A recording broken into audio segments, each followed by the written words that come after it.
Yeah. So, ito yung hitsura ng labas ng NCCC Mall of Davao. Makulimlim na. Itong NCCC na to, tsaka yung itong City Gate, kapag ka nasa eroplano ka, nasa ano ka pa lang, Toril area or sa may Talomo district, Talomo area, may kita mo to, yan o, yung kailang ano, LED TV, LED screen.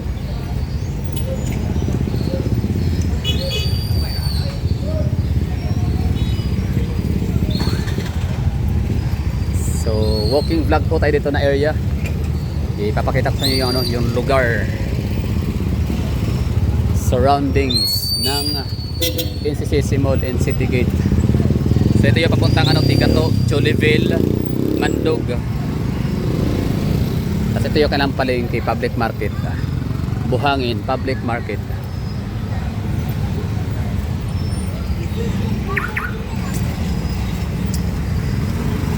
NCCC Mall, Buhangin. So itong lugar na to dito, barangay lang to ng Davao City ha. It's Barangay Buhangin, Buhangin District, Davao City. So itong area na to dito, merong dalawang shopping mall. Tapos napakaraming mga fast food restaurants, meron ding BPO. Actually malaki ang ano, Buhangin. Kaya pwede na tong ano, no, pwede na tong ihiwalay sa Davao City. Pwede na silang maghalal ng kanilang sariling mayor, ng kanilang ano, sariling ano, LGU naman, no. Hindi ko naman sinabing dapat, no, kasi okay lang din naman. Gusto nga ano, gusto pang humiwala ng Davao City. Hindi na matatawag ang Davao City as Republic of Davao, no. Kung mababawasan pa yung area. So ang gagawin pala dito sa Davao City, narinig ko yung sabi na no, ni Tatay Digong, na kagaya ng Manila or ng NCR dati, di pa naman kasi nagkakaroon ng mga Makati, Mandaluyong, Pasig nung araw. Kumbaga dati ano lang, no, parang buong probinsya ko talaga siya ng Rizal, tapos Tondo, gano'n, no. Tondo, Valenzuela, tapos yun, Rizal, yun na yun. So hindi talaga siya yung Metro Manila na binubuo ng 14 na syudad at isang munisipyo.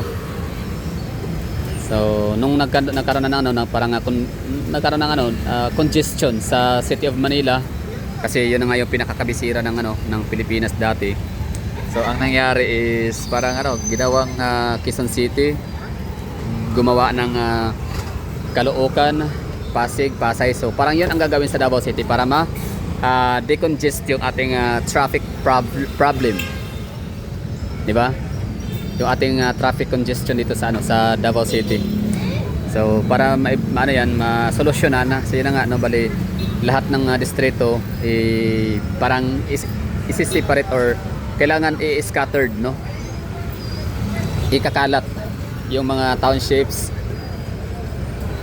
and mga townships and commercial districts.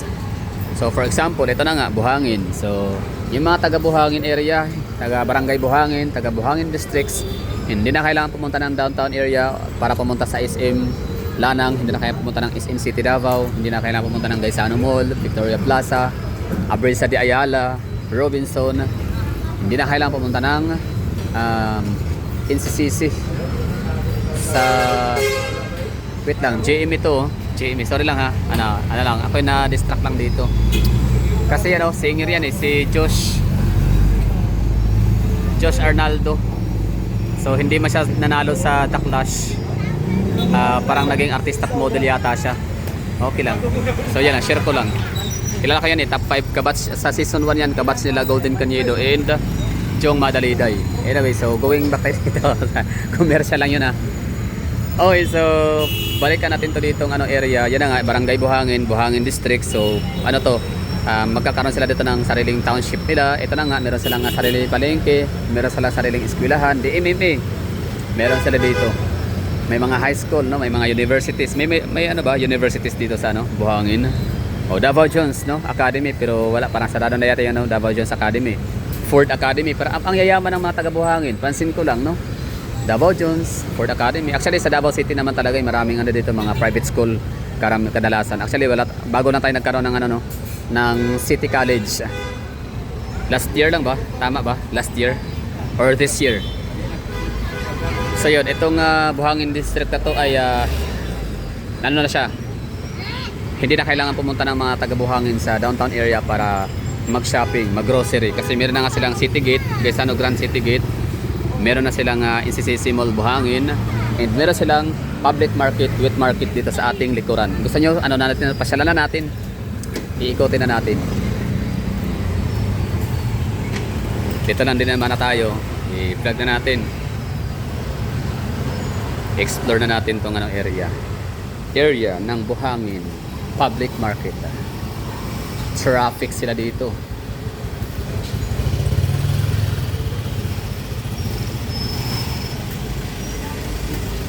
Consistent ha, malinis yan. Sabi kasi nila, malinis lang daw ang Davao City, malinis lang kapag ka nasa downtown area. Siyempre daw, siyempre malinis kasi downtown area yan siyempre malinis, proper yan city proper, malapit sa City Hall. Siyempre malinis ang Davao City kasi main road, di ba? Heart of the city. Subukan mong pumunta sa mga subok sa mga suburbans, di ba? Mga outskirts. Subukan mong pumunta sa mga barangay. Doon mo makikita yung kalat. So ito barangay na to ha, Barangay Buhangin. Oh, may kalat ba? Di ba? Yan. Hindi perfecto. Siyempre may pa rin naman. Meron pa rin naman tayong makikitang mga kaunting dumi, basura, di ba? Pero sa dami ba naman ng tao dito? Kita mo ba yan? Di ba? Pwede kang dyan, pwede kang mag-picnic, ka. Pwede kang maglatag ng iyong banig. Pwede kang mag-picnic, di ba? MCGI, local of Buhangin. Ano yan? Tiga to. Church of God, okay. Ito yung mga livestock nila dito. Pati nga livestock nila dito, mas malinis sila kumpara sa bangkiruhan. Walang amoy dito. Hindi na ang amoy, iti. Hindi amoy ipot, no? Ang galing. Palengke ng Buhangin. So, yun. Itong Buhangin ay mga taga Buhangin, hindi na kailangan pumunta ng downtown area of Davao para lang makapag shopping, makapag grocery, makapagpamalengke kasi meron na sila dito. They have their own. Meron na sila sariling buhay dito, meron sila sariling community. Diba malinis yan, consistent Davao City kasi, diba? Presko yung isda.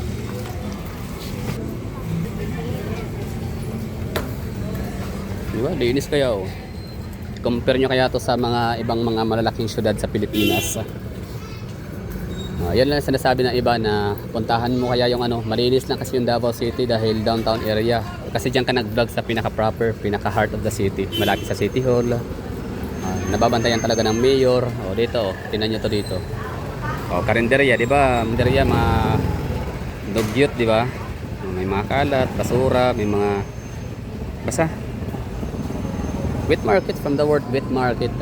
Mostly talaga yan, mga kalat, dugyot, mabaho, madumi. Pero dito, ang linis. Nice one. Job mga taga Buhangin. Hindi dugyot ang mga taga Buhangin. Kita naman natin, may ebidensya yan. Hindi yan wala tayong hindi natin to dito sinabi to, surprise visit. Hindi natin in-inform yung mga taga Buhangin na maglinis dahil ako'y magba-vlog, di ba? So to, consistent. Nice one. May mga plastic wrapper pa rin naman gaya nito, kasi nga hindi nga perfecto, parang sa sabon nga na safeguard, di ba? It kills 99.9 germs protection. So meron pang 1%. Kasi kung iwa 100% daw yon, wala nang bibili ulit. Kasi isang bilihan lang, isang gamit ng safeguard na sabon, wala, patay na lahat ng germs, di ba? Kasi 100% kills germs protection, di ba? Pero dahil nga sa negosyo yon, syempre kailangan lang meron silang repeat sales, di ba? Meron silang dapat repeat customer. So gagawin nila, wag nilang i-full 100% ang kailangan formula na it kills germs 100%. So 99% lang para bibili sila ulit, di ba?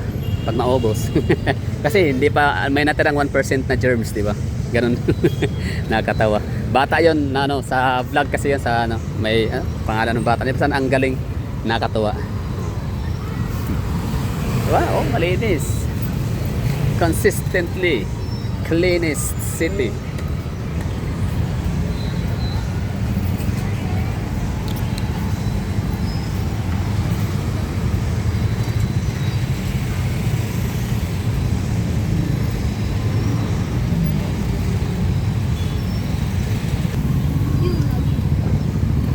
Explore pa tayo dito na area. Sa Davao City pala, ano dito no, ang naghahari. Kung sa Manila, Luzon area, pambansang tinapay, pambansang burger ay ang Angel's Burger. Unang kagat, tinapay lahat. Pangalawang kagat, tinapay pa rin. So dito naman sa Davao City ay Minute Burger, City Davao Region. So Minute Burger naman yung uso dito. So sila yung parang pangunahing burger ng bayan. So ang ano naman ito, ang slogan, mga joke-joke lang ha, na mga ano natin, mga kababayan nating mga taga Davao, na Minute Burger sa unang kagat, hari na lahat. Kasi yung patty daw kasi ng ano ng Minute Burger, harina, gawa daw parang wala kang ng walang karne talaga daw, parang puro lang harina. Pero wala, sabi-sabi lang naman yun. Actually, gusto ko yung yung Minute Burger. Ang paborito ko sa Minute Burger is yung kailangan yung garlic pepper beef ba yun? Basta garlic pepper beef. Insisisi Mall, Buhangin. So ito yung natin dito, review tour no, sa paligid. Light and Life Learning Center, kilometer 6 Tigato. So ang pinaka dito, pinaka address ay Tigato, Barangay Tigato, Buhangin District, Davao City, kilometer 6. Okay, ibig sabihin mali yung pala yung kung ito ay kilometer 6 Tigato, ibig sabihin mali yung estimate ko kanina na sa mga 10 to 11 kilometers away from Davao City na distance, di ba? Sabi ko kanina, so pala 6 kilometer away pala from Davao City. Yan di ba ang ibig sabihin ng kilometer.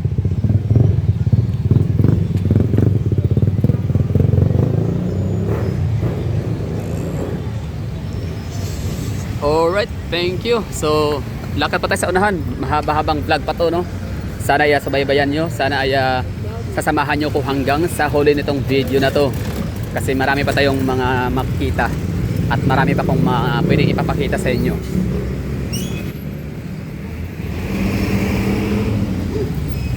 So, dito na area, napaka maliwanag, no?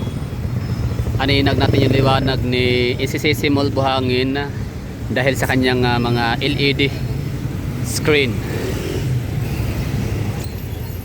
So doon naman sa unahan sa City Gate, meron din sila hindi rin sila patatalo, kaya kapag kagabi nga itong area na to dito ay lumiliwanag kahit hindi Pasko.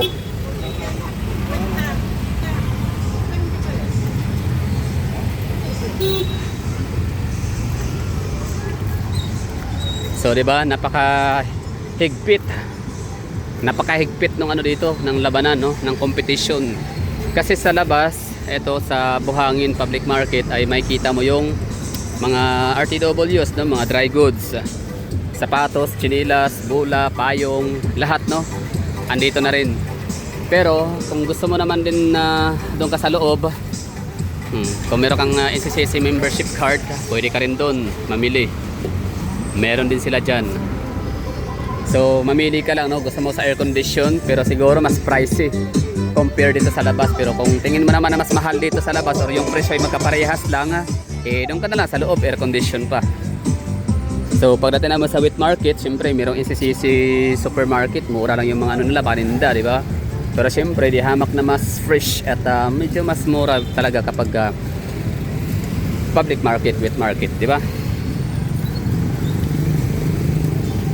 So ito na, andito tayo sa harap ng Grand City Gate or Gaisano Grand City Gate. So itong dalawang mall na to dito ay magkatabi lang, no? Parang lang siya, parang sa Cagayan de Oro City na meron bang mall sa Cagayan de Oro City na magkatabi? Parang magkaharap lang, di ba, no?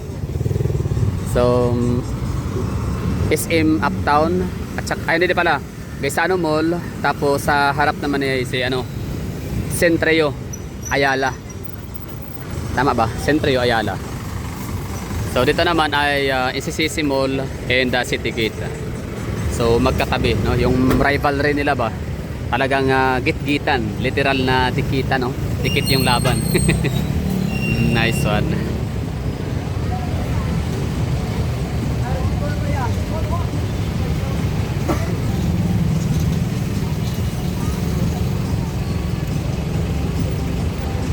Okay, so ano pa tayo? Forward, moving forward. Proceed tayo sa unahan.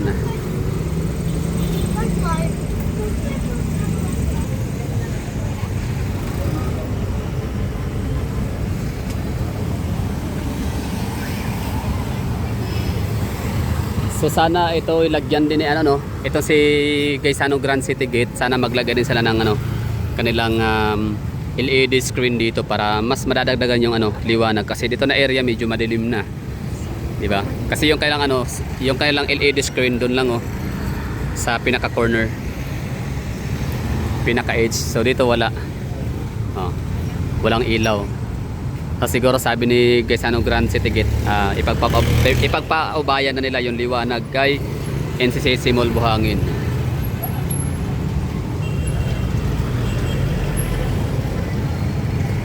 Ayos, linis, no? Ganda, no?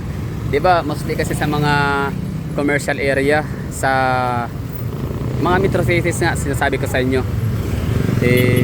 Except lang sa Iloilo talaga, yun talaga masasabi ko na consistent sa Iloilo City. Wala kang makikitang mga kalat din. Pero sa Kamaynilaan, Calabarzon, Central Luzon, pag sinabing ganito, mga commercial area, ang daming kalat. Pero dito wala, Kahit nakaapak ka lang dito, pwede. Safe yung paa. Hindi ka matatakot na baka makaapak ka ng mga dura, mga dahak, ng mga tae at kung ano pang mga hindi magandang elemento. Okay, so proceed na tayo dito sa City Gate, kung saan naman ay papuntang Cabantian, Barangay Cabantian.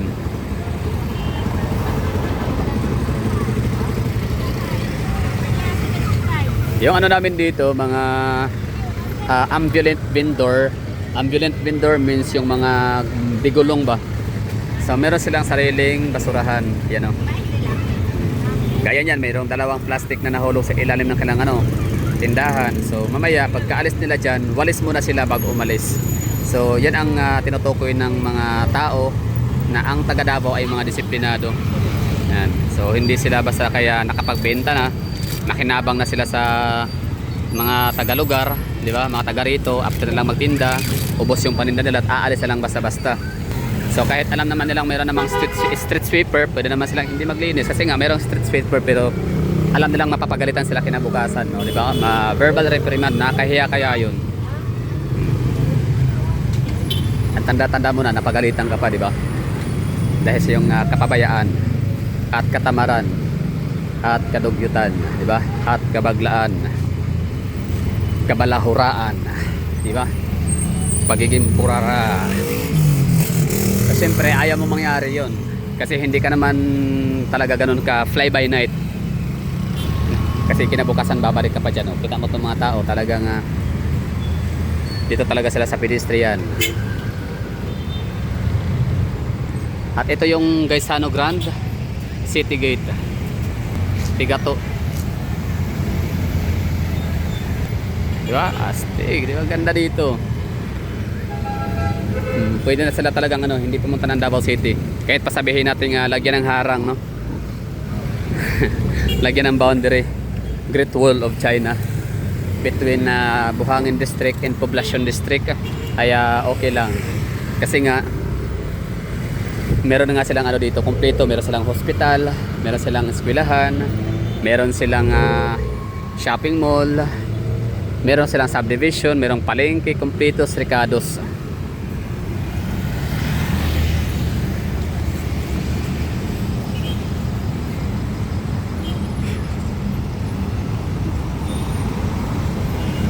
Palayong, ito yung tinutukoy pala ng mga tao, ng mga taga Davao, na dito sa Davao, bakit safest city ang Davao City sa buong Pilipinas and number 2 naman sa buong Southeast Asia.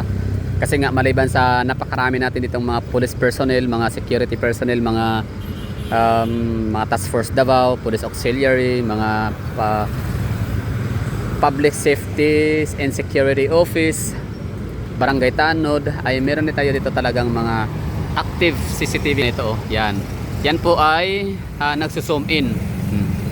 So kitang kita pati yung ating kaluluwa.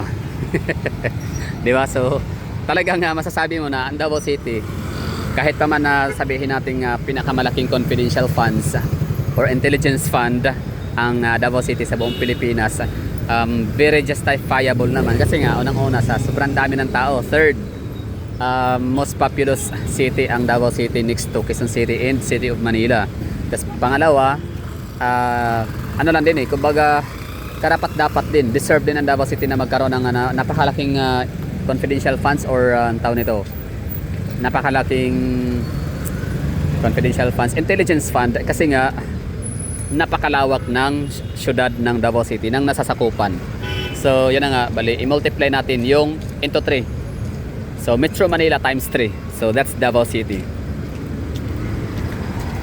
Hindi man exact na times 3 pero almost times 3 ang kamay nilaan para mapantayan ang lawak at lapad ni Davao City. So tama lang, no? Deserve. Alangan naman ang siguro ang hindi maganda or ang pangit siguro pakinggan na ang magkakaroon ng pinakamalaking budget sa intelligence funds ay ang Patiros. Di ba? Liit ng Patiros or Navotas City. Di ba? Napakaliit na land area na syudad.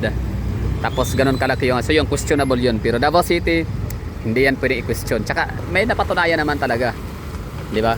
Nagiging safest city siya dahil sa napakalaking intelligence funds or confidential funds. So sa unahan nito is Milan, Italy.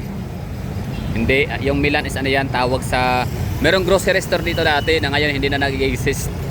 Hindi na existing yung Milan store. So hanggang ngayon gamit na gamit pa rin as a landmark. So siguro yung mga bagong henerasyon wala lang, alam nila saan bababa? Milan. Pag sinabing Milan, ito yung intersection ng Sipel Garcia corner, Buhangin Road and Tigato. Diba? Or sabihin natin Buhangin underpass. Pero Milan talaga pinaka the best na landmark. Wala na ibang yan. Pag sinabing Milan, ito na yun. Within the vicinity area of Milan.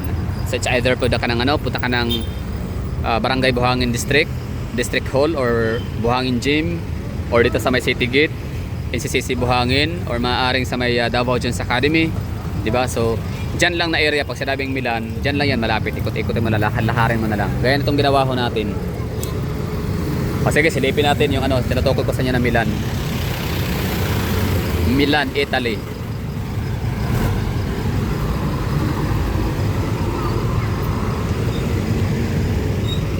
So itong area na to dito, di naman to ganito kaganda dati. Lang to talipapa, di ba? Mga natitinda ng mga jambulera, ng mga isda, labasira, di ba tawag diyan, labasira. Yung mga labas, mga fish ba, ng mga isda. Na pag may pulis, takbuhan kasi huhulihin. So ngayon wala na yon. I mean, andyan pa rin ba? Tingnan natin, makikita naman natin yan mamayang konti. So this is Milan. So dito papuntang northern part of Davao, papuntang barangay Sasa Airport. Ayan, airport muna, tapos Sasa, Panakan, kilometer 13, tapos Ilang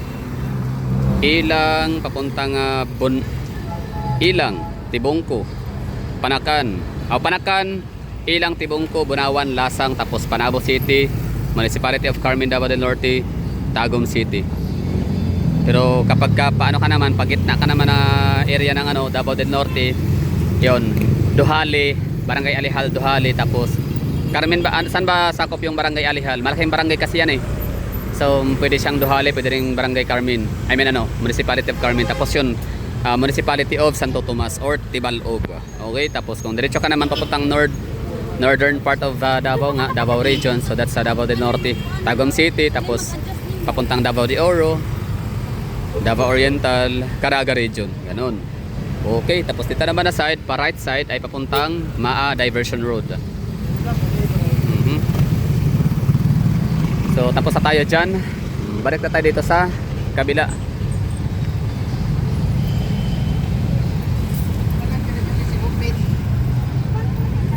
So kahit pa gumamit tayo ngayon ng naka ultra wide lens, so tayo ay maliwanag pa rin, no? Dahil nga sa itong napakalaking mga LED screen ni NCCC Buhangin and Gaisano Grand City Gate. Ang sabi pa nila, ito daw yung pinakamalaking Gaisano Grand sa buong Pilipinas. Tama ba?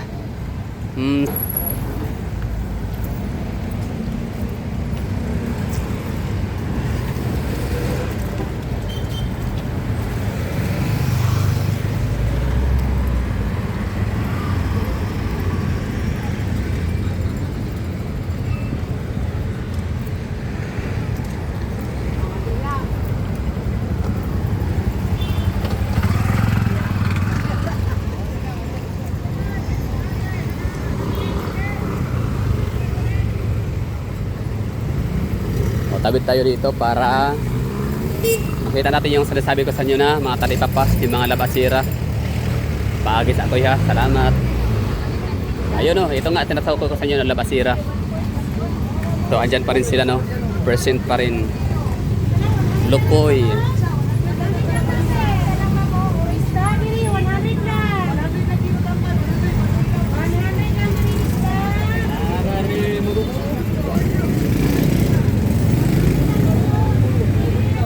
Daming daming mga paninda, mga fresh na mga isda. So itong 50 yan parang hipon, sama na siya, tortahon. Hipon is maliliit na pasayan. Torta sa Bisaya, okoy sa Tagalog. Hipon? Hipon, gagmay lagi nga kuan pasayan. Okay.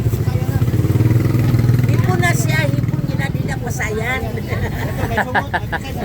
Ang katong imong ingon nga may sungo nga pasayan to.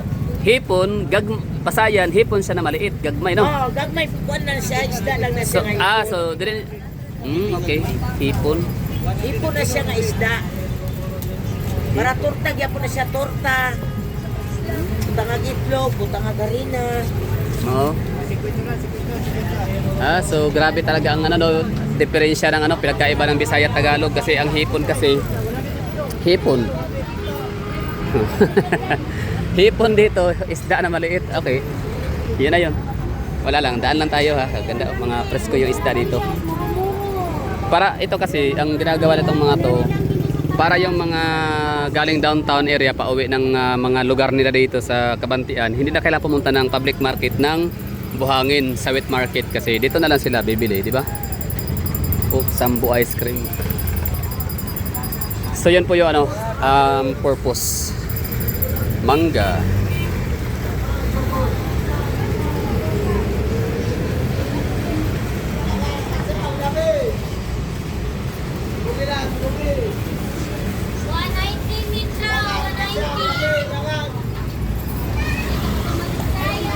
Nasa pa rin tayo ha, City Gate, Gaisano Grand City Gate. So sana ay nag-enjoy kayo sa ating pamamasyal dito, gaya ng pag-i-enjoy ko sa aking pamamasyal sa lugar.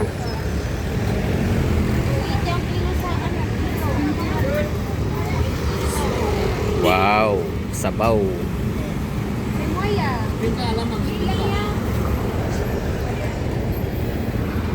Okay, ikot pa tayo dito. Rose Bake Shop. Ito, pwede kayo shortcut dyan ha, papuntang Diversion Road.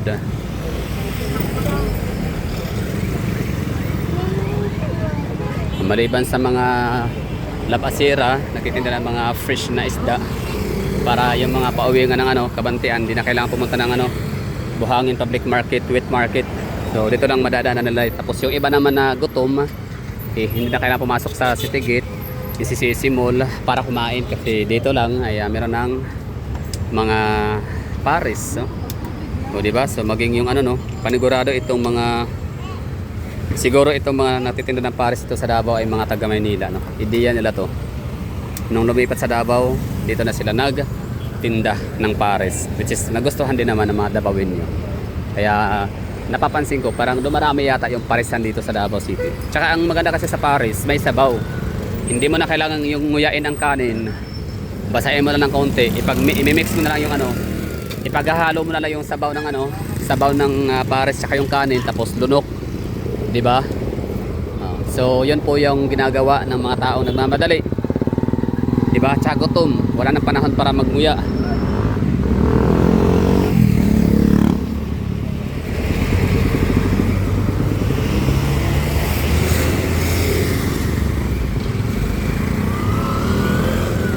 So sa likod nitong Gaisano Grand City Gate ay meron ditong may condominium, 'di ba, na pagmamayari siyempre ng Gaisano family.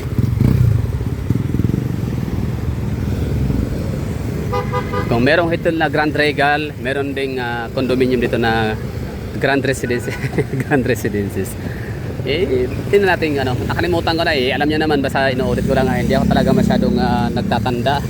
Hindi ako masyadong nagsa-store ng mga information sa aking memory. Kasi yun na nga napakaliit ng storage capacity ng aking utak. Kaya ginagamit ko na lang yung ating cellphone, yung ating memory card, no? Yung ating storage para mag store ng mga information. So gaya nito, nakalimutan ko yung pangalan ng ng condominium. So parang Grand Armani yata. Grand Armani. Hayaan na natin, basta malapit naman na tayo. Kita nyo na yan, di ba?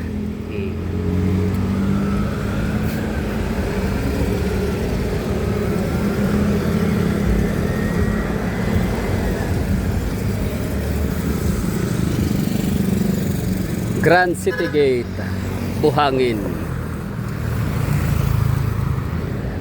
So hindi man sila kasing taas ni Avida Tower again, pero kita nyo naman yung binawi nila sa lapad at laki, di ba? So para nasa mga 9th floor lang yata to. 1, 2, 3, 4, 12. Ito parang 12 or 13th floor. Itong gusali na to dito nakikita natin. Okay. And City Gate. So pinakamalaki nga yata tong itong Gaisano Grand Mall sa buong baka Davao lang. Baka mas malaki yung Gaisano Grand na kakabukas lang sa Mandawi City, Cebu. Tsaka syempre meron din silang pa-park dito.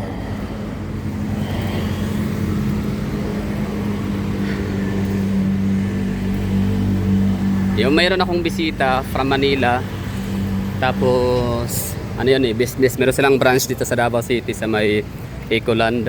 So dito sila Grandland. Alright, so dito sila nag-check-in. Hindi nila alam na ang layo pala nito sa SM Buhangin, I mean SM Ecoland, SM City.